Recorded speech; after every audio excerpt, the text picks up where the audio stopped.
오늘 함께 볼 성경 말씀은 요한복음 1장 19절부터 28절의 말씀이 되겠습니다. 요한복음 1장 19절부터 28절의 말씀 중 23절의 한 절의 말씀만 함께 봉독하고자 합니다. 요한복음 1장 23절 다 찾으신 줄 알고 한 목소리로 함께 봉독하겠습니다. 이르되 나는 선지자 이사야의 말과 같이 주의 길을 걷게 하고 광야에서 외치는 자의 소리라 하니라. 아멘. 자, 외치는 자의 소리다라는 말씀을 가지고 오늘은 우리가 그동안 함께 나눴던 그 말씀 이후로 함께 보도록 하겠습니다. 그래서 우리가 지난주에 하나님의 은혜에 관해서 우리가 함께 은혜를 나누었습니다. 그래서 그 하나님의 은혜가 우리들에게 주어지는 것이 무엇인지를 여러분들이 머릿속에서 잘 정리가 되었을 것이다 라고 믿어 의심치 않겠습니다. 자, 우리는 도저히 타락함으로 인하여서 하나님 앞에 우리는 나아갈 수 없었던 자였어요. 그러니까 하나님 앞에 나아갈 수 없는 자에게 구원 또한 우리 스스로 이루어낼 수가 없는 것이다라는 것을 우리가 지난 시간에 함께 보았고, 그렇게 우리가 스스로 구원을 이룰 수 없게 우리는 그 아버지 하나님께서 내리는 그 형벌을 받을 수밖에 없는 자였어요. 너희는 흑인이 흙으로 돌아갈지니라라는 그 하나님의 형벌을 받는 자들은 전부 다 죽어야 돼요. 그렇죠? 그러니까 타락한 죄인들은 하나님 앞에 나아갈 수 없으므로 전부 다 죽어야 되는 것이 그게 마땅한 진리인 거예요. 그런데 하나님의 그 은혜가 은혜 위에 은혜가 더하더라라는 그 하나님의 말씀으로 우리들이 이처럼 오늘은 아바 아버지다라는 그 이름을 부르면서 하나님 앞에 예배드릴 수 있는 것, 이 또한도 하나님의 은혜다라는 것을 우리들은 지난주에 말씀들을 여러분들 머릿속에서 잘 정리하시고, 모든 것이 은혜가 아니면 살 수 없다라는 그 아버지 하나님의 말씀처럼 우리는 오늘도 그 은혜의 자리에 와 있는 것입니다. 이처럼 우리들은 한순간도 하나님의 은혜가 우리들에게 임하지 아니하면 우리는 우리의 뜻을 이루고 우리가 원하는 길로 가기를 원하더라는 것이에요. 그래서 이사야서 53장의 말씀처럼 양은 다 각기 제 길로 가건만 이라는 그 말씀을 하시죠. 그러니까 우리는 우리의 마음의 뜻대로 우리가 원하는 대로 우리의 길을 가고 싶단 말이에요. 그런데 주께서 그 은혜로 우리를 붙잡아 주신 것이에요. 그래서 은혜란 단발적이고 고정적인 것이 아니라 역동적이며 지속력이 있는 것이 바로 은혜인 것입니다. 그래서 우리는 이와 같은 서정을 잘 알고 있습니다. 구원은 받았지만 또 우리는 구원을 받고 있기도 하는 것입니다. 그래서 은혜는 지금도 지속적으로 우리에게 하나님 앞에 나아갈 수 있는 그와 같은 영향력을 우리들에게 미치고 있는 것입니다. 여러분들, 우리는 그 은혜가 아니면 하나님 앞에 나아갈 수가 없어요. 무엇으로 우리가 하나님 앞에 나아갈 수가 있습니까? 하나님의 은혜예요. 은혜. 오늘 또 우리가 하나님의 이름을 부르짖을 수 있는 것도 하나님의 은혜 때문에 부르짖을 수 있는 거예요. 그 은혜가 빠져버리면 여러분들 전부 다 자기가 하나님인데 누구를 부르짖습니까? 누구를 찬양합니까? 교만의 선봉에 서 있는 것이 바로 우리인데 누가 하나님의 이름을 부르짖을 자가 있겠습니까? 사랑하는 성도님들, 그러므로 우리의 구원은 하나님의 은혜로 시작되어서 하나님의 은혜로 완성된다라는 이 진리를 절대 여러분들은 잊으시면 안 됩니다. 여러분들, 그것을 바로 우리는 회심이다라고 얘기를 하는 거예요. 그러니까 여러분들, 성화론자들이 자꾸 회심을 어떤 식으로 비유를 하냐면 착하게 사는 거, 뭐 변화하는 거, 그것이 회심이다라고 얘기를 하는데, 여러분들 그것은 회심이 아니에요. 그 자들은 여러분들 회심이 무엇인지, 칭의가 무엇인지, 은혜가 무엇인지를 모르는 자인 것입니다. 회심은 뭐가 회심이에요? 우리가 착한 일 몇 개 하는 거, 우리의 삶의 방향성을 바꾸는 거. 그래요, 물론 그것도 말 그대로 바꿀 수는 있어요. 그런데 그거는 이부에서 나오는 회심이란 말이에요. 하나님께서 우리들에게 요구하는 회심은 그게 아니에요. 우리가 걸어갔던 그 길을 돌이켜서 하나님의 성품 안에 들어가는 거, 그 하나님의 성품이 결국 우리들의 삶 가운데서 드리워져 나오는 것, 그것을 회심이라고 합니다. 그래서 회심은 우리의 인간의 힘으로는 도저히 될 수 없는 것을 하나님의 은혜로 우리에게 허락되어졌다는 것을 깨닫는 것이 그게 바로 회심인 거예요. 이것을 깨닫는 자가 뭘 할 수 있어요? 하나님을 사랑할 수 있단 말이에요. 마음과 뜻과 성품을 다해서 그 하나님을 사랑할 수가 있어요. 그런데 우리는 아직 이미 묵시의 세계 속에서는 우리의 구원은 완성이 되었지만 우리는 이 역사 속에서 그 구원을 이루어 가고 있기 때문에 우리들 안에는 하나님이 요구하시는 이와 같은 깨달음을 한 번에 이루어내지를 못해요. 알지를 못한단 말이에요. 그래서 우리들의 삶 가운데 끊임없이 역동력 있게 살아서 움직이는 것처럼 그 하나님의 말씀이 우리를 이끌고 가는 것입니다. 그래서 그 은혜는 우리 성도의 순종을 방법으로 사용하셔서 영향력을 미치게 되어 있기 때문에 그 은혜가 일을 하는 곳에는 반드시 성도의 순종이 동반되어야 함을 사랑하는 성도님들 잊으시면 안 됩니다. 자, 오늘은 요한복음의 첫째 날을 설명하고 있는 19절부터 28절까지의 말씀을 함께 여러분들과 나누도록 하겠습니다. 그래서 제가 이 요한복음에 처음 들어갔었을 때 이 요한복음이 어떠한 구조로 되어 있는지 그 요한복음의 구조에 대해서 여러분들에게 설명한 바가 있습니다. 혹시라도 잊으셨다면 다시 한번 여러분들이 그 부분에 대해서 제가 다시 설명을 해드리고 오늘 본문의 말씀으로 쭉 이어갈 테니까 다시 한번 상고하시면 감사하겠습니다. 요한복음 1장 19절부터 2장 11절까지의 그 7날이다라는 그 말이 나옵니다. 성경을 보시면 그 7날이다라고 그 말씀이 나와요. 자, 그 7날은 어떤 날의 7날을 가리킨다 하겠습니까? 이 요한복음의 구조가 어디의 구조와 똑같다고 했어요? 창세기의 구조와 똑같다라고 제가 말씀을 드렸죠. 그러니까 요한복음 1장 19절부터 2장 11절까지 그 7날은이라고 되어 있는 이 구조가 바로 창세기의 천지창조 구조와 동일한 구조를 갖고 있는 것입니다. 그래서 창세기의 그 처음이 어떻게 시작합니까? 빛으로 시작을 하죠. 네? 그 빛으로 시작해서 7째 날에 무엇으로 끝이 납니까? 하나님의 안식으로 끝이 나는 것입니다. 그 창세기의 천지창조와 이 요한복음에서 등장하는 빛이신 예수로 시작해서 그 7째 날에 어린 양의 혼인잔치로 시작되는 그 하늘의 안식을 상징하는 그 가나안의 혼인잔치로 끝나는 그 두 7날 그 부분을 여러분들이 잘 기억해 두셔야 합니다. 그걸 잘 대조해서 공부하시면 여러분들 이 하나님의 말씀, 이 요한복음이 참 재미있는 성경입니다. 자, 요한복음 1장 18절까지에서는 어떠한 내용을 다루고 있다고 했습니까? 우리가 1장 18절까지 같이 함께 은혜를 나누었으니까. 자, 요한복음 1장 18절까지 내용은 어떤 내용이냐면 예수 그리스도는 하나님이시며 그분이 육신이 되셔서 이 땅에 내려오셔서 은혜로 하나님의 백성을 구원하실 것임을 천명을 한 후에 자, 오늘 보면 19절부터 2장 11절까지 창세기의 7날과 똑같은 구조로 하나님의 나라의 완성이 어떤 식으로 이루어질 것임을 지금 성경에서 보여줍니다.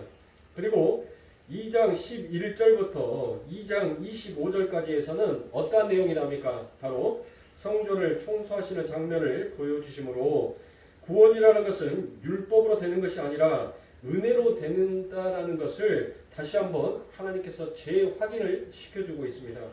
그리고 3장에서는 유대 관원 니고데모를 등장시켜서 구원이라는 것은 인간 쪽의 자격이나 조건에 따라 되는 것이 아니라 하나님의 은혜로 주어진다는 것을 확인시켜 보여주고 있습니다. 그리고 4장에서는 구원과는 전혀 관계없을 것 같은 사마리아 여인, 그 여인을 등장시켜서 역시 구원이라는 것은 인간 쪽의 어떤 조건의 근거로 주어지는 것이 아니라 하나님의 은혜로 주어진다는 것을 다시 한번 강조를 하고 있는 것입니다. 그리고 5장에서 무슨 이야기가 나옵니까? 5장에서 성경에 가보면 5장에 뭐 나와요? 그렇죠. 38년대 베레스 연못가에서 병자가 이 5장에서 등장을 합니다. 구원이라는 것은 이렇게 자기의 힘을 의지하지 않고 오로지 하나님만을 바라보는 자에게 임하는 것을 바로 보여주는 것이 그 5장의 전체적인 내용인 것입니다. 여러분들이 잘 알고 있는 것처럼 38년대 병자 이외에 다른 사람들은 자기의 힘으로 뛰어 들어갈 수 있었지만 38년 된 병자는 무엇하였습니까? 누가 옮겨주는 자가 없으니까 물이 요동하여도 여러분들 꼼짝없이 그 물만 바라볼 수밖에 없었던 자였어요. 그러니까 그 자는 여러분들 뭐 했어요? 어디만 쳐다본 거예요? 늘 하늘만 쳐다보는 거예요. 하늘만. 물이 동요해서 사람들이 지나갈 때 그 지나가는 모습만 봤지 그는 그 스스로 그 물 웅덩이에 들어갈 수 있는 힘이 없었어요. 그러니까 구원이라는 것은 은혜다라는 것을, 그리고 그 구원은 내가 선택해서 되는 것이 아니다라는 것을 바로 하나님께서 말씀하여 우리들에게 비추어 주고 있는 것이 그게 5장인 것입니다. 여러분들 보세요. 그 38년 된 병자가 무엇이다라고 얘기합니까? 나를 들어서 저 연못가에 좀 넣어주세요라고 얘기를 했잖아요. 그러니까 인간은 뭐예요? 지금 내 앞에 누가 찾아왔는지를 알아요? 몰라요? 몰라요. 누가 나에게 찾아왔는지를 모르는데 어떻게 그 사람 앞에 내가 나를 구해달라고 구원을 요구할 수가 있냔 말이에요. 그런데 예수님께서 뭐 했어요? 그 38년 된 그 병자에게 그가 구했습니까? 누가 나 좀 저 연못가에다 놓줘 하면서 그가 어떤 제스처를 취했냐고요. 그는 미동도 못했던 자였어요. 움직일 수가 없었던 자였어요. 그런데 그 자에게 누가 찾아옵니까? 예수가 찾아온 거예요. 우리가 예수를 믿어서 우리에게 구원이 임한 것이 아니라 그 예수님이 우리들의 삶 가운데 찾아오셔서 우리가 예수를 믿게 됐다는 것입니다. 이것을 굉장히 중요한 거예요. 내가 예수를 믿어서 예수를 믿은 것이 아닙니다. 그 예수님이 내게 먼저 찾아오셨기에 내가 그분을 주로 부를 수 있는 것이에요. 그분을 랍비로 선생으로 부를 수 있는 것입니다. 자, 그리고 그 구원은 하늘에 떠계신 예수 그리스도의 살과 피, 예수 그리스도의 공로에 의해서 주어지는 것을 보여주는 것이 바로 6장의 오병이어의 기적인 것입니다. 여러분들, 자 이렇게 보니까 너무나도 이 요한복음이 큰 틀들이 쭉쭉쭉쭉 보이니까 너무 쉽지 않으세요? 그리고 그 안에 담겨져 있는 그 뜻이 무엇인지를 여러분들 간단하게 여러분들 머릿속에서 정리를 할 수 있으니까 요한복음이 또 다른 모습으로 다른 색깔로 보이지 않습니까? 여러분들 성경은 그 안에 예수를 집어넣고 인간의 행위를 빼버리면 여러분들 성경은 재미있는 거예요. 하나님께서 하나님의 백성들에게 읽으라라고 하는 이 책을, 주야로 묵상하라라고 하는 이 책을 하나님께서 저주하기 위해서, 무서운 말씀을 기록하기 위해서 여러분들 이렇게 적어놨겠어요? 여러분들이 여러분들의 자식들에게 하루의 계획표를 적어놓고 너 이거 안 하면 내가 죽일 거야 라고 하는 부모가 있냐고요. 죽이기 위해서 여러분들 그 자식에게 시간표를 만들어 놓습니까? 너 아침에 몇 시에 기상해서 몇 시부터 몇 시까지 양치질과 세수와 아침밥을 먹고 몇 시부터 몇 시까지 학교를 갔다 와서 몇 시부터 몇 시까지 학원을 가고 몇 시부터 몇 시까지 간식을 먹고 다시 또 몇 시부터 몇 시까지 숙제를 하고 그래서 몇 시에 자고 너 이거 안 하면 내가 너를 분질러 버릴 거야. 내가 너를 죽일 거야. 라고 여러분들 그런 부모가 있냐고요. 아무리 악독한 부모, 마음속에서 살인이요 수근수근거리며 간음과 간신이 가득한 우리들의 이 마음도 자식을 향해서는 여러분들 그것을 표출하지 않으려고 오랫동안 참는다니까요. 오래 참아요. 그러면 이 성경의 말씀이 여러분들 너 이거 안 지키면 내가 너 죽일 거야 라는 그와 같은 하나님의 무시무시한 말씀으로 지금 하나님이 우리들에게 겁주기 위해서 기록한 거냐고요. 아니라는 거예요. 여러분들. 네가 그리 아니할지라도 나는 너를 사랑한다라는 그 아버지 하나님의 사랑의 메시지가 이 안에 담겨져 있는 거예요. 너는 이런 자니까, 너는 늘 이와 같이 하는 자니까 사랑하는 아들아, 사랑하는 딸아, 지혜와 총명이 기록되어 있는 이 말을 듣고 네가 명철한 삶을 살기를 원한다라는 그 부모가 자식을 향해서 사랑의 훈계를 하고 있는 거예요. 사랑의 지도를 하고 있는 것입니다. 그리고 그 7가지 기적을 딱 등장시켜서 구원은 어떤 것인지를 보여주고 있는 것이 바로 요한복음입니다. 7가지 기적, 그 첫 번째 기적이 바로 무엇이었습니까? 바로 가나안의 혼인잔치입니다. 마지막 기적이 바로 무엇으로 끝납니까? 죽은 나사로가 나오는 것으로 여러분들 끝나지 않습니까? 그럼 지금 이 성경이 왜 창세기와 똑같은 이 7가지의 기적을 가지고 왜 이 7가지의 내용들을 가지고 왜 요한은 이것으로 인하여서 마지막 그 죽은 나사로가 걸어 나오는 것으로 이 요한복음에 기록되어 있는 이 기적들을 끝을 낼까요? 아니 예수님께서 그 외의 기적들은 행하지 않으셨어요?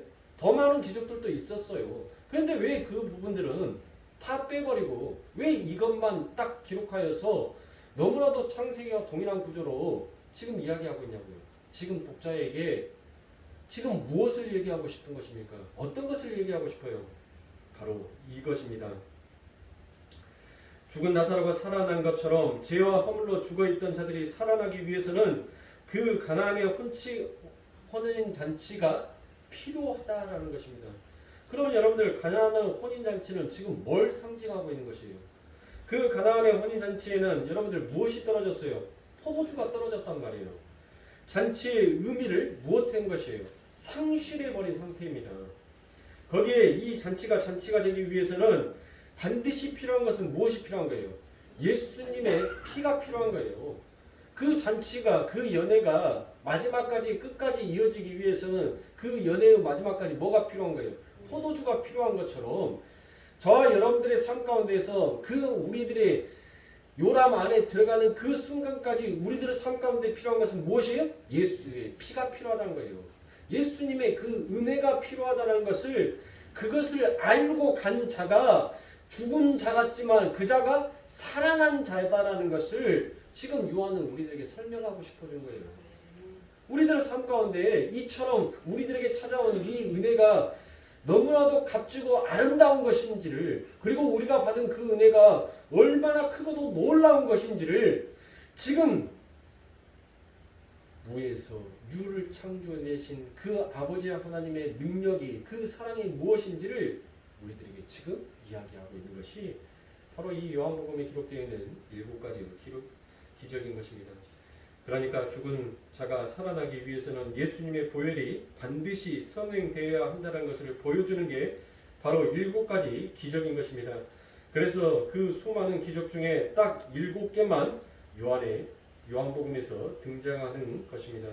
그러니까 요한복음은 이렇게 전체가 다 누구를 가리키고 있습니까? 예수 그리스도의 은혜와 복음만을 기록하고 있는 것입니다. 이렇게 구원은 처음부터 끝까지 모두 은혜로 완성이 되는 것입니다. 그러니까 구원의 서정은 여러분들 3가지가 있다고 했죠. 그 3가지가 무엇입니까? 칭의와 성화와 영화인 것입니다. 성화가 결코 먼저 나와서는 안 돼요. 칭의와 성화와 영화예요. 그렇다고 해서 여러분들 이게 또 단계별로 가는 칭의를 거쳐서 성화에 가고 성화의 단계를 거쳐서 영화의 단계로 간다. 여러분들 이 단계의 구조를 가지고 여러분들 생각하시면 안 돼요. 칭의와 성화와 영화는 지금 무엇을 나타내고 있는 거예요? 그것을 결국 보니까 그게 하나님의 은혜들이라는 것이에요. 그 하나님이 우리들에게 찾아오셔서 우리들을 하나님이 원하시는 성화의 단계로 하나님이 요구하시는 그 구원의 완성으로 우리들을 이끌어 가시는 하나님의 은혜를 설명하는 것이 바로 구원의 서정인 것입니다. 그러니까 사랑하는 성도님들, 우리 교육교회 성도님들은 반드시 칭의, 하나님의 구원이 먼저다라는 것을 여러분들은 잊으시면 안 됩니다. 성화가 먼저가 아니에요. 우리가 의인이 되기 위해서는 반드시 그 하나님의 찾아오심이 있어야 돼요. 그 하나님의 덮으심이 있어야 된단 말이에요. 그게 의인인 거예요. 그래서 우리는 의인이기도 하지만 여러분들 이 땅을 살아가면서 의인으로 만들어지면 하나님이 요구하시는 의인의 그 길로 걸어가는 그 여정을 가고 있다는 것을 여러분들 잊으시면 아니 되는 거예요. 그러니까 우리의 그 끝은 의인인데 우리의 삶 가운데서는 뭐가 안 나오는 거예요? 의가 안 나오잖아요. 아니 입으로만 내가 의인이다 하면 뭔 소용이냐고요. 내가 이 땅을 살아가는데 뭘로 살아가요? 내가 지금 하나님으로 살아가는데 나 외에는 전부 다 뭐하는 자들이에요? 불법을 행하는 자로 생각하면서 살아가는 것이 그게 우리다라니까요. 내가 하는 것이 곧 진리예요. 내가 하는 것이 율법이고 내가 하는 것이 정의이며 내가 말하는 것이 선이다라고 생각하는 것이 그게 우리단 말이에요. 우리. 그런데 우리가 무엇으로 여러분들 의인냔 말이에요. 우리는 예수 그리스도로 인하여서 거듭나긴 했지만 그 거듭난 그 묵시의 완성의 세계로 들어가는 거란 말이에요. 그러니까 이 구원의 여정을 여러분들이 잘 이해하셔야 돼요. 잘. 묵시에 완성되어 있는 그 의만을 가지고 자꾸 내가 이 땅에서도 의인이다라는 여기면서 살아가는 그 교만을 범하시면 안 된단 말이에요. 그건 누가 했어요? 그건 바리새인들이 했잖아요. 바리새인들이, 서기관들이, 사두개인들이 내가 의로운 자다라고 얘기했던 자들이 그 자들이 바로 독사의 새끼들이란 말이에요. 우리 하나님께서 그 은혜로 우리의 의를 완성을 해놨지만 우리는 하나님이 요구하시는 그 의를 행할 수가 없기에 하나님께서는 우리의 구원의 여정 가운데 하나님의 은혜를 날마다 부어주시고 덮어주심으로 우리는 그 한순간 한순간 인생의 길로를 걸어가면서 무엇을 깨달아가는 거예요.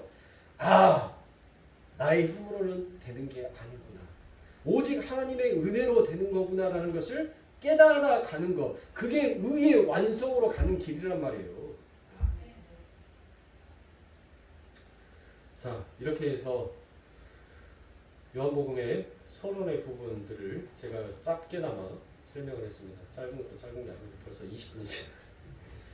앞으로도 더 해야 되는데, 자, 오늘 본문으로 들어가서 하는 데까지 하고 못하면 또 다음 시간에 또 이어서 하면 되니까. 네. 자, 오늘 본문으로 들어가 보겠습니다. 자, 여러분들이 이 요한복음 1장 19절부터 28절까지 기록되어 있는 이 말씀을 여러분들 너무나도 잘 아실 겁니다. 자, 그러죠. 자, 이 내용에서는 어떤 내용이 있습니까? 바리새인들이 보내는 제사장들과 레위인들이 누구에게 찾아가요? 요한에게 찾아갑니다. 그리고 그 요한에게 질문을 해요. 그런데 여러분들 이 요한복음 1장 19절부터 28절까지의 말씀을 여러분들이 잘 읽어보시면 이 요한이 정성들을 이유와 변명을 설명해 가면서까지 그렇게 장엄하게 이야기를 하는 것이 아니라 너무나도 성의 없는 답변을 해요. 성경 읽고 오셨죠? 여러분들 읽고 오시면 요한복음 1장 19절부터 28절까지의 말씀을 보면 여러분들 너무 요한이 그냥 답을 질문을 하는데 뭐라고 얘기하냐면 아니, 아니, 그냥 슬렁슬렁 대답해요. 그 이유도 설명 안 해요. 자, 봐보실까요? 자, 제사장들과 레위인들이 요한에게 찾아와서 그에게 첫 번째 무엇이더라고 묻습니까? 네가 그리스도이냐? 라고 물었습니다. 네가 그리스도냐라고 물어요. 근데 그리스도냐라는 그와 같이 질문은 우리 성경에는 기록이 안 되어 있죠.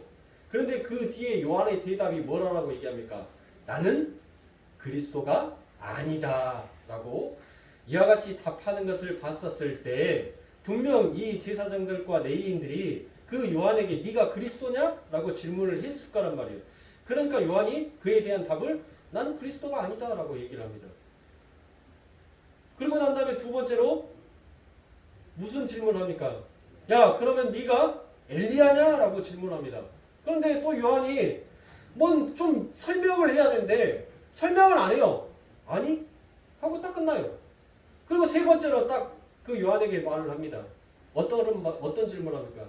야, 그러면 네가 마지막으로 질문하는데 네가 그럼 선지자냐? 라고 묻습니다. 근데 요한이 또 뭐라 해요? 아니? 라고 너무나도 성의 없이 여러분들 답변하는 것들을 볼 수가 있습니다. 그런데 요한은 예수님의 말씀하신 것처럼 엘리야였고 그는 선지자였다는 것을 여러분들은 사복음서를 읽으면서 너무나도 자명하게 아는 사실입니다. 또한 그들 또한 여러분들 무엇했어요? 이 요한이 엘리야이며 선지자였다라는 것을 그리고 그 그리스도를 예표하는 자였다라는 것을 그들은 알았을까요? 몰랐을까요? 그들은 알았어요. 왜요? 그들은 성경을 늘 묵상하고 그 성경의 말씀을 늘 묵상할 뿐만이 아니라 머릿속에서 여러분들 달달달달달 외웠어요. 지금은 우리들이 창세기 1장부터 50장까지 여러분들 장을 나눠놨기 때문에 우리가 너무나도 쉽게 몇 장에 무슨 말씀, 몇 장에 무슨 말씀 이렇게 하면은 머릿속에서 잠깐 이렇게 딱 떠오르잖아요. 그런데 옛날에는 그런 것이 아니었어요. 옛날에는 뭐 이렇게 인쇄 기술이 좋아서 이렇게 찍어진 것도 아니고 소, 양 가죽에다가 이렇게 말았어요. 이렇게 말아. 그래가지고 오늘 창세기 읽어야지 라고 하면 여러분들 쭉 피면 카페트 펴지듯이 쫙 펴져요. 쫙 펴진단 말이에요. 그러니까 1장부터 50장까지 한 권의 책이에요. 거기에 뭐 몇 장이 없어요. 그냥 쭉 글이 이어진 거예요. 쭉 계속. 절도 없어요. 쭉 계속 이어진 거예요. 그것을 날마다 묵상했던 자들이었어요. 근데 그 자들이 몰랐을까요? 자, 이렇게 예수님이 말씀하신 것처럼 엘리야였고 그는 선지자였는데 그런데 왜 어떤 보충 설명도 없이 그냥 아니다라고 이렇게 대답을 했을까요? 자, 마태복음 11장 13절에 보시면 모든 선지자와 및 율법에 예언한 것이 요한까지니 만일 너희가 진려 받을진대 오리라 한 엘리야가 곧 이 사람이니라 라고 기록이 되어 있습니다. 엘리야가 누구라고 얘기합니까? 예수님이 바로 요한이 엘리야다라고 그와 같이 얘기를 합니다. 그런데 요한은 지금 무엇이다라고 답변을 했습니까? 아니다라고 얘기를 했어요. 자기는 그리고 요한은 분명히 선지자였습니다. 그렇죠? 누가복음 16장 16절에 보면 율법과 선지자는 요한의 때까지요. 자, 요한이 무엇이다라고 얘기합니까? 요한이 마지막 선지자다라는 그와 같은 뜻이에요. 그 후로부터는 하나님 나라의 복음이 전파되어 사람마다 그리로 침입하느니라 라고 말씀합니다. 세례 요한이 구약의 마지막 선지자였죠. 예? 자, 그러면 여러분들 그 구약의 선지자들이 전부 다 이 땅에 와서 뭐 했던 자입니까? 뭘 하다가 갔어요? 회개하라 천국이 가까웠느니라. 너희들의 마음을 하나님께 돌이켜라. 그렇지 아니하면 너희들에게는 큰일 난다라는 그와 같은 선포를 했던 자가 바로 선지자였던 것입니다. 마지막 선지자인 요한은 와서 여러분들 무엇을 했습니까? 직접 예수님을 보고 저희가 그이다 하고 끝나는 것입니다. 그래서 세례 요한은 구약의 마지막 선지자다라고 그렇게 끝이 납니다. 이렇게 요한은 구약의 마지막 선지자였고 주님께서도 요한을 가리켜 선지자 중에 선지자다라고 이렇게 말씀하셨습니다. 그리고 본인 자신도 자기가 선지자임을 알고 있었습니다. 오늘 본문 22절부터 23절을 보시면 또 말하되 누구냐 우리를 보낸 이들에게 대답하게 하라. 너는 내게 대하여 무엇이라 하느냐 이렇게 물었더니 23절에서 무엇이라고 얘기해요? 가로되 나는 선지자 이사야의 말과 같이 주의 길을 곧게 하라고 광야에서 외치는 자의 소리로라 하니라 라고 그와 같이 얘기를 합니다. 자, 요한이 자신을 가리켜서 무엇이다라고 얘기해요? 이사야에 기록된 광야에서 외치는 자의 소리가 났다라고 이와 같이 얘기를 하지요. 자, 그러면 이 말씀은 어디의 말씀을 인용하고 있어요? 이사야서의 말씀을 인용하고 있을 거 아닙니까? 그 말씀이 바로 이사야서 40장 3절부터 5절의 말씀을 지금 요한이 인용을 하고 있는 것입니다. 외치는 자의 소리여 가로되 너희는 광야에서 여호와의 길을 예비하라. 사막에서 우리 하나님의 대로를 평탄케 하라. 골짜기마다 도두어지며 산마다 작은 산마다 낮아지며 고르지 않는 곳이 평탄케 되며 험한 곳이 평지가 될 것이요 여호와의 영광이 나타나고 모든 육체가 그것을 함께 보리라. 대저 여호와의 입이 말씀하셨느니라. 자, 여러분들 보세요. 그렇죠. 우리가 방금 읽었던 요한복음 1장 22절과 23절에 기록되어 있는 그 말씀이 바로 이 요한이 이사야서 40장 3절부터 5절에 기록되어 있는 이 말씀을 가져다가 지금 하고 있는 것입니다. 자, 마태복음에서는 바로 그 광야에 외치는 자의 소리가 세례 요한이다라고 명기를 하고 있습니다. 자, 마태복음 3장 1절부터 3절의 말씀에 보면 그때 세례 요한이 이르러 유대 광야에서 전파하여 가로되 회개하라 천국이 가까웠느니라 하였으니 저는 선지자 이사야로 말씀하신 자라 일렀으되 광야에 외치는 자의 소리가 있어 가로되 너희는 주의 길을 예비하라. 그의 척경을 평탄케 하라 하였느니라 라고 말씀합니다. 자, 조금 더 정확하게 이제 기록이 되어 있는 것을 여러분들이 보았습니다. 이사야에 예언된 그 광야에 외치는 소리, 광야에서 외치는 그 소리가 바로 선지자, 바로 세례 요한이다라는 것을 가리키고 있습니다. 마태복음에 이야기하고 있고 세례 요한 자신도 내가 바로 그 광야에서 외치는 자의 소리다라고 그와 같이 얘기를 하고 있습니다. 그러면 세례 요한은 자기가 선지자라는 것을 알고 있었다라는 말이죠. 그렇죠? 그런데 요한은 구구하게 설명하지 않고 그냥 나는 아니다라고 그와 같이 너무나도 성의 없게 답변을 해버리고 맙니다. 요한은 지금 그 대답을 통해서 그런 간결하고 엉뚱한 대답을 통하여서 너희들이 살고 있는 그 어둠의 세계와 내가 살고 있는 그 빛의 세계는 완전히 다른 세계이기 때문에 너희는 내가 설명을 해도 못 알아듣는다는 것을 이면에 지금 담고 있는 것입니다. 그러니까 어떤 말이에요? 여러분들 빛이 있으라는데 빛이 있었어요. 근데 그 빛은 여러분들 우리 눈에 보여지는 저 태양의 빛이 아니라 바로 하나님으로부터 그 생명이 호흡이 끊어지는 자들에게 지금 광명이신 그 빛이신 그 하나님의 빛이 뭐 하는 거예요? 비춰지는 거예요. 그런데 그 빛은 뭐 하는 자만 볼 수 있어요? 하나님의 은혜를 간결하게 간구하는 자들만 그 빛을 바라볼 수가 있더라는 것이에요. 다 바라보는 것이 아니에요. 아니 여러분들 보세요. 그렇죠? 제사장들과 레위인들이 진짜 그 빛이 무엇인지를 알았다면 그들은 이와 같은 질문을 하지 아니하였을 것입니다. 그러니까 그들은 성경의 말씀을 보고 입으로는 주님을 하나님을 찬양하고 경배하지만 그들은 진짜 빛을 뭐 했다는 거예요? 알아볼지 못했다는 거예요. 그러니까 빛은 아무나 알아보는 것이 아니에요. 그러니까 세례 요한은 유대인들이 기다리던 그 엘리야와 성경이 말하는 그 엘리야 그리고 유대인들이 기다렸던 선지자와 성경이 말하는 그 선지자가 다르다라는 것을 지금 그들에게 이야기하고 있는 것입니다.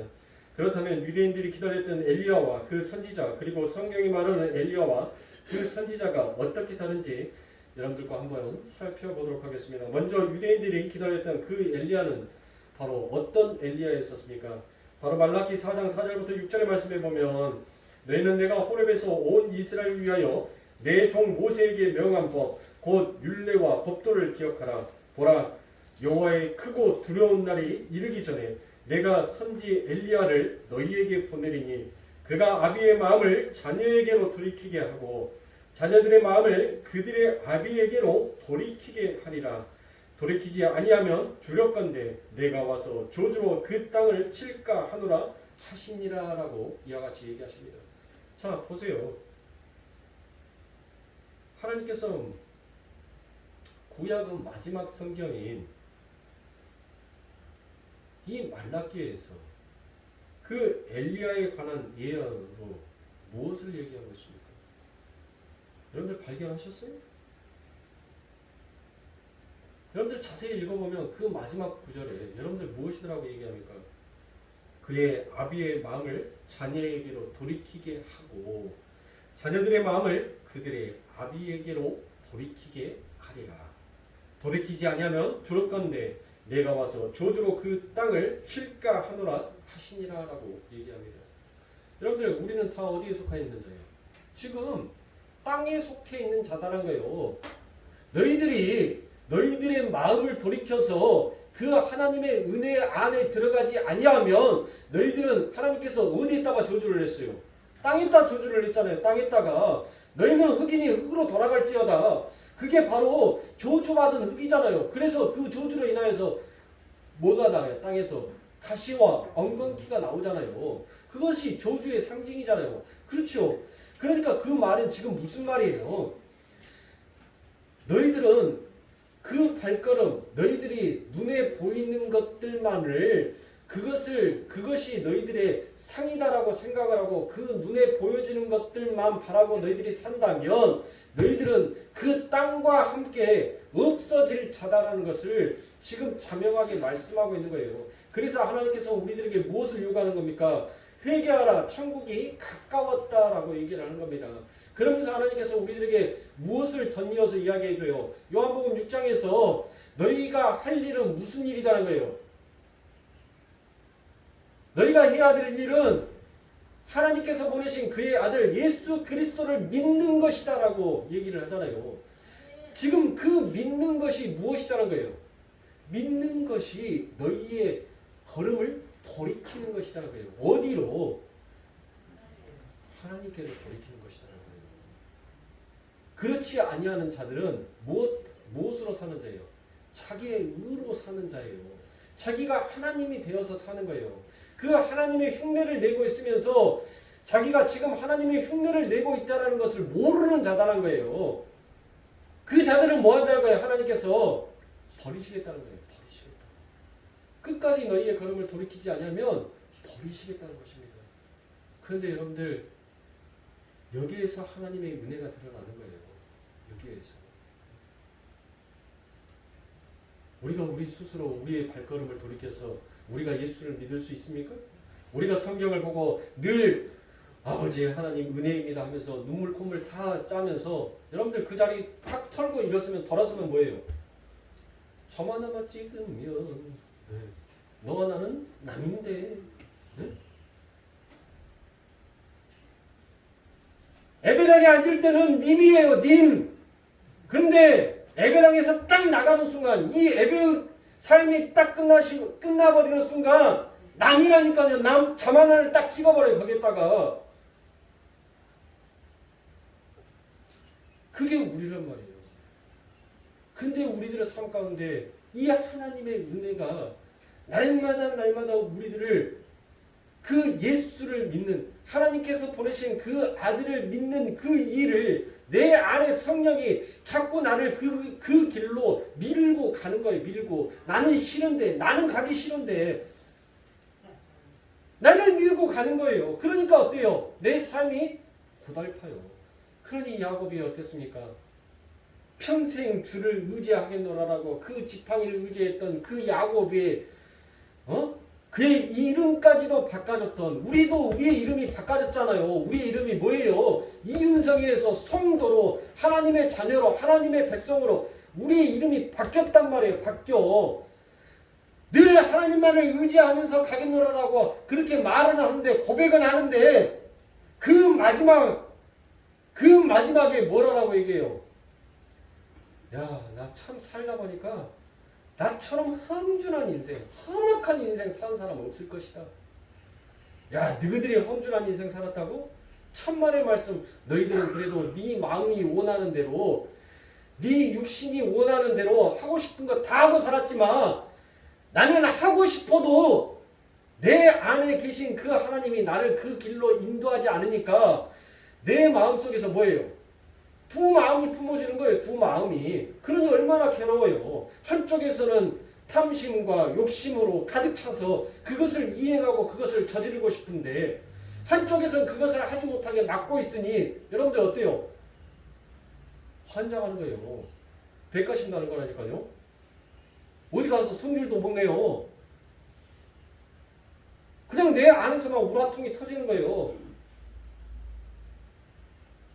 주를 평생 의지하고 살아왔다라고 하는 그 야곱이 그 마지막에 하는 그 고백 보세요. 아, 내가 지금까지 살아온 게 하나님의 은혜였어. 나 지금 이렇게 지팡이 짚고 살아가지만 지팡이를 의지하면서 나가지만 나 이 하나님의 지팡이 하나님의 은혜가 아니면 나는 그 자리에서 죽었던 자였어. 이렇게 고백을 해야 되잖아요. 근데 뭐라게요? 나처럼 험악한 인생 사는 사람이 있으면 한번 나가보라게 해라. 네? 이게 우리란 말이에요. 이게 우리의 실체예요. 이런 우리들에게 하나님께서는 우리의 마음을 돌이켜서 저주받지 않게끔 영원히 죽지 않게끔 그 하나님은 날마다 우리를 그 은혜로 덮고 계시는 것입니다. 그러니 사랑하는 성도님들, 지금 성경에서 이 요한이 아니다라고 얘기하는 것은 무엇이에요? 너희들의 꿈과 너희들의 비전을 위하여서, 너희들의 소망을 위하여서, 너희들이 그토록 바라는 그리스도, 너희들이 그토록 원하는 엘리야가 뭐였어요? 엘리야가 엄청난 사람이잖아요. 불, 말, 병거를 가져다가 확 엄청난 능력을 보여줬던, 엄청난 파워, 힘이 있었던 사람 아닙니까? 그들의 삶 가운데 뭘 하기를 원했어요? 네가 엘리야냐? 네가 그리스도냐? 네가 그렇게 바라던 우리의 꿈과 우리의 삶에 민족의 해방, 민족의 행복을 가져다 줄 네가 진짜 그리스도냐? 네가 진짜 저 로마를 무너뜨릴 수 있는 엘리야와 같은 그와 같은 능력을 가진 자냐? 네가 선지자냐? 그렇게 물었단 말이야. 이 요한이 아니다라고 얘기했던 것은 그들의 질문을 뭐하고 싶었던 거예요? 너희들은 지금 헛된 예수를 바라보고 헛된 꿈, 허망한 것들을 너희들은 하나님 앞에 바라보고 있다라고 그들이 그렇게 생각한 요한이 그들에게 답변하고 싶지가 않았던 것입니다. 그러면서 요한은 그의 입을 열어서 얘기를 하는 거예요. 성경에 들어서 우리들에게 말씀하여 주시고 계신 것입니다. 그리스도가 어떤 삶을 살았는지, 그 엘리야가 어떤 삶을 살았고 어떤 자로 여러분들 그렇게 행하였는지, 그 선지자가 무엇을 했던 자였는지 이 요한은 다시금 우리들에게 말하고 있는 거예요. 그리스도가 어떤 삶을 사셨어요? 자신의 탐심과 자신의 욕심을 채우기 위해서 그 하나님의 능력을 여러분들 그렇게 헛되게 낭비했던 사람이었습니까? 그 예수님께서는 하나님께서 시키지 아니하는 일은 단 한마디 말씀조차도 여러분들을 아꼈던 분이 바로 그리스도이신 것입니다. 엘리야는 어떤 자였었어요? 그 엄청난 불병과 불마을병들을 가져다가 그 엄청난 역사를 일으켰던 그 엘리야가 그가 끝까지 여러분들 그의 입에서 놓지 아니하였단 말이 무엇이었습니까? 내 백성아 너희의 마음을 돌이켜라. 너희의 마음을 돌이켜서 하나님께로 돌이켜라. 그렇지 않으면 하나님께서 너희들을 저주할 것이다. 하나님께서 너희들을 칠 것이다. 그러니 너희들의 마음을 속히 돌이켜라라고 얘기했습니다. 구약의 많은 선지자들이 무엇을 외쳤어요? 그 광야에서 외치는 자의 소리처럼 회개하라 천국이 가까웠다. 회개하라 심판의 날이 가까웠다. 너희들의 마음을 결국 너희들의 마음을 돌이켜라라는 것이 회개하라 천국이 가까웠다예요. 이 세 사람 다 여러분들 공통점이 있단 말이에요. 뭐예요? 너희 마음을 하나님께로 돌이켜라라고 외쳤던 자들이었어요. 지금 이 요한이 이 세 가지의 질문을 가지고 저와 여러분들에게도 질문하고 있는 것입니다. 여러분들이 바라고 있는 그리스도가 어떤 그리스도입니까? 여러분들이 부르고 싶어 했던 그 엘리야와 선지자가 여러분들에게 무엇을 해주시기를 원합니까? 그분들이 우리에게 아무것도 아니하게 준다 할지라도 우리는 그분들을 통하여서 하나님 내 삶이 그리스도의 삶이 되게 하여 주시고 내 삶이 엘리야의 삶이 되게 하시고 내가 어느 자리 어디에서든지 간에 선지자로서 나의 직분을 지킬 수 있도록 하나님 나를 굳건히 세워주시옵소서. 여러분들 우리는 이렇게 고백을 해야 됩니다. 그리고 우리는 어느 곳에 어디에 있든지 간에 그들에게 외쳐 너희들의 마음을 돌이켜라. 너희들의 마음을 하나님께로 돌이켜라라고 우리는 그들에게 외치는 자가 되어야 하는 것입니다. 그게 이 세 사람들의 공통점이었어요. 그래서 지금 요한도 무엇하는 것입니까? 엘리야도 여러분들 누더기 옷 입고 다니면서 석청과 메뚜기를 먹었던 자였어요. 이 요한도 여러분들 너무나도 그 엘리야와 똑같았던 자이지 않습니까? 광야에서 낙타의 옷을 입고 메뚜기와 석청을 먹어가면서 이 광야에서 외쳤던 자가 바로 요한이지 않습니까? 그렇죠. 그들이 세상의 떡을 위해서 세상의 부귀 영화를 위해서, 세상의 명예를 위해서 그들이 외쳤던 자들이 아닙니다. 오직 주의 복음을 위해서 외친 자들이 바로 그들이었던 것입니다. 사랑하는 성도님들, 우리들은 우리들의 마음을 돌이켜서 여러분들 늘 하나님의 이름을 부르시는 쪽으로 가야 됩니다. 하나님의 이름을 찬양하는 쪽으로 가야 됩니다. 그래서 날마다 그 은혜가 내게 얼마나 값지고 감사한 것인지, 그 은혜 위에 은혜가 나를 덮어주심이 얼마나 크고도 감사한지를 사랑하는 성도님들 깨달으셔야 돼요. 그거를 알지 못하고 여러분들 인생 그냥 왔다리 갔다리 허비하지 마시라니까요. 그것은 신앙이 아니에요. 전 유별난 목사입니다. 유별난 목사예요.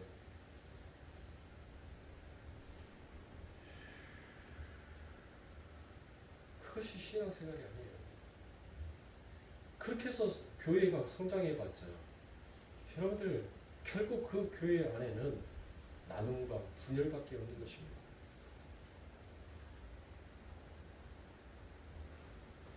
밑에 기초석에 여러분들 예수로 말씀으로 다져지지 아니하는 교회가 그 위에다가 엄청나게 아름다운 건물을 지어서 올린다 해봤자 무슨 소용이 있냐고요.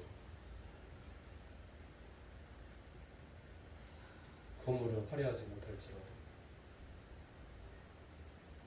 그 기초석이 예수라는 그와 같은 머릿돌로 든든하게 세워진다면 초가상간 비가 온다 할지라도 여러분들이 얼마나 좋아요. 왜요? 창수가 나고 비바람이 몰아쳐도 여러분들 그곳은 절대 무너지지 아니하는 집이기 때문입니다. 노아의 방주가 여러분들 무너진 거 봤어요? 노아의 방주가 여러분들 그 비바람의 창수에 여러분들 쪼개지고 여러분들 부서지는 거 봤습니까? 예수를 머릿돌로 우리의 인생의 삶 가운데 그렇게 기초적으로 삼고 산다면 이 세상에 어떤 풍파가 우리를 흔든다 할지라도 여러분들 그 풍파에 여러분들 잠시 우리가 요동할 수는 있지만 예수가 초석이 된 우리들의 그 거룩한 성전은 절대로 부서지지 않습니다. 음부의 권세가 그곳을 다스릴 수가 없어요.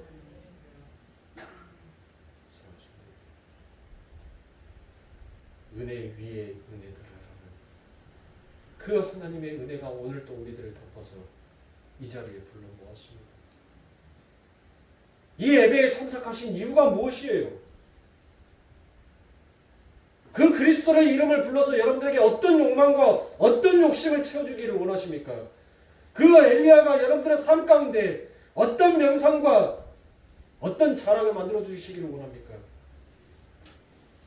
여러분들이 세상에서 여러분들이 원하는 그 아름다운 선지자라면서 이빠른 소리로 세상의 사람들이 듣기 좋은 소리를 여러분들이 외쳤을 때 그들에게 얻고자 싶어하는 것이 무엇입니까? 비바람이 나고 창수가 나졌을 때 우리가 사도행전 28장에서 지난 시간에 27장의 말씀 속에서 여러분들 봤던 것처럼 세상의 재물이, 세상의 명성이, 세상의 힘이 결국 나의 목숨을 지키지 못한다는 것을 우리는 너무나도 자명하게 잘 보았습니다. 그러면 우리를 지킬 수 있는 분이 누구이신지를, 오늘 또 나를 지켜주시고 이곳까지 이끌어주시는 분이 누구이신지를 사랑하는 성도님들, 그 은혜를 아신다면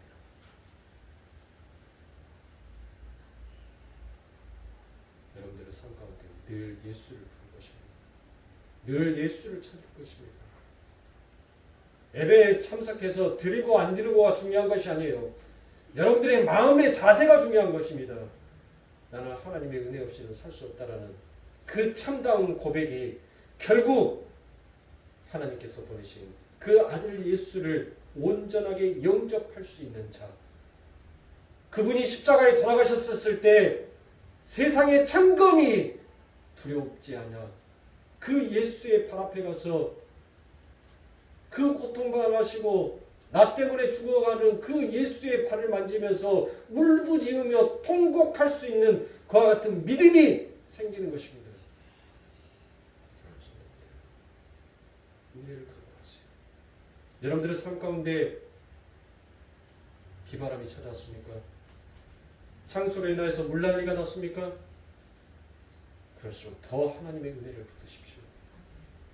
여러분들의 그 힘든 속에서, 여러분들의 그 밑바닥 속에서 여러분들이 그 밑바닥을 딛고 어떻게 다시 일어서는지를 하나님께서는 가르치시기 원하시는 것입니다. 사랑하는 성도님들, 힘들고 고단한 여러분들의 여정의 삶인 것 분명히 알고 있습니다. 우리 하나님도 알고 있습니다. 그래서 여러분들에게 은혜를 주시는 것입니다. 그리고 여러분들이 넘어지고 쓰러지고 잠시 방황할지라도 그 길을 잃지 않도록 성령을 우리들에게 부어주시는 것입니다. 예수의 이름으로 늘 승리하시고 예수의 이름 가운데서 늘 그 아버지 하나님의 아들의 이름답게 그 아버지 하나님의 딸답게 날들 살아가시는 사랑하는 성도님들의 삶이 되시길 주님의 이름으로 축원합니다. 기도하겠습니다.